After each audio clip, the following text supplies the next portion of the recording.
Hallsguide Diecast News, and today we are going to look at the mystery of the yellowing blister pack.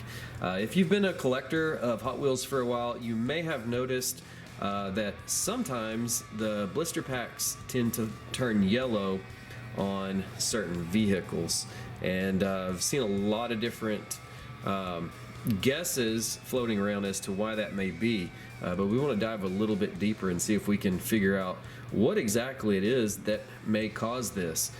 So some people have said, you know, perhaps it is the environment that they were stored in. Maybe if it was stored outside or in a hot attic somewhere without adequate temperature regulation.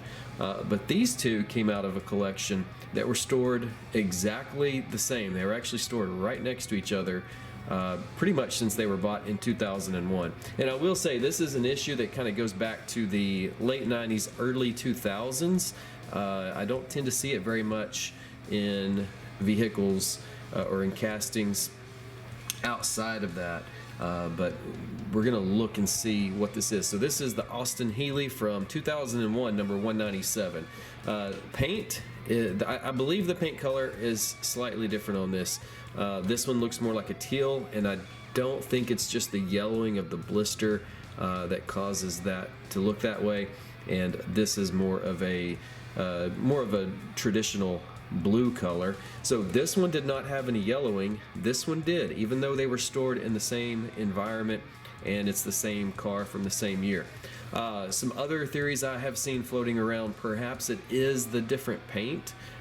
Maybe the paint used in one factory caused some sort of reaction with the packaging in another, but I'm not so sure because I really think this paint is probably pretty close to each other. So you can see there is two different paint colors, so there might be something to the paint, but I still don't think that's it. Got some other examples of these here. So there's a 32 Ford. That's collector number 1070. It's got a yellowing package. This is from 1998. So that's when that one was released. Number 1071, of course, it's the one right after that, released right around the same time. This is another one. I haven't seen any of these, and these started yellowing pretty early on.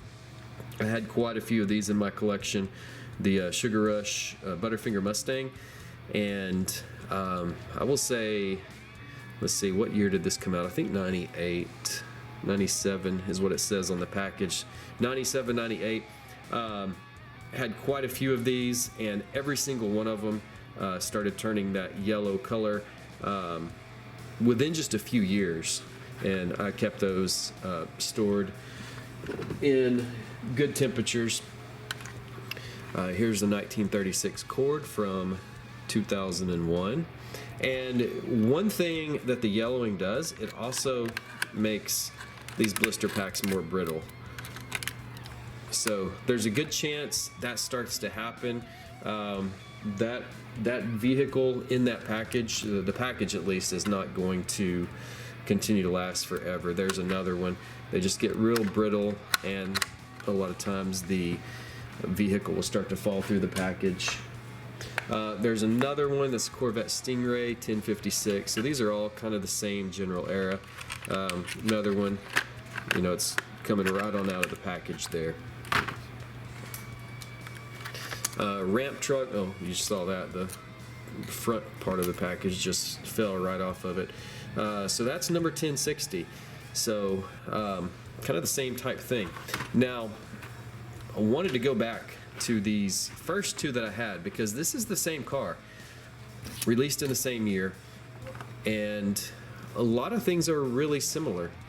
So look at the bottom of this one. I think we have to flip it over to see it. Okay, so this one, Austin Healey, it's got a well, it's got a metal base. Part of it's metal, and then the other part of it is plastic, so it's not a full metal base, but you've got the chrome metal, and then you've got the chromed over plastic. Same thing on this one. Flip it over. Now, here's where I noticed the first difference when I was comparing these. This one, made in China. This one, made in Thailand. So as I went through different releases from this same era, a lot of them with perfectly clear blister packs, and a lot of them with the yellowed and deteriorating blister pack. I noticed they were typically made either in China, Malaysia, or Thailand, at least of the ones that I examined. But those seem to be the three locations during this era where they were manufactured. Now, I think most of our main lines probably come from Malaysia now, but at that time there was a lot of them made in Thailand and also in China. So as I continued to go through my collection, looked at the different bases to see where these were made, and without fail, every single one with a yellowing blister that I came across was made in China, and it was during the same time frame, made in China. But some of these, they would make some of them in Thailand or Malaysia, and then they would make some of them in China, even the same release, the same color or close to the same color. I'm not sure if these were meant to be different colors or if it just turned out that way, just difference in two different factories. But always found made in China seemed to be the common factor. I went through, I did not find any Malaysia or Thailand bases that had yellowing blister packs.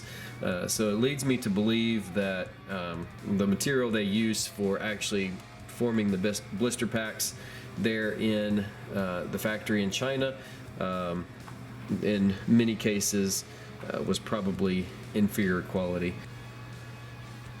So what do you think? Is the mystery solved? Do we think the cause of the yellowing blister packs is poor quality control in the Chinese factory during that time period? Or do you have another theory? Love to hear what you think, and thanks for watching. Check us out online, Hallsguide.com, and you can also follow us on social media by following the links down at the bottom. Give us a thumbs up and subscribe if you're not already. Thanks for watching.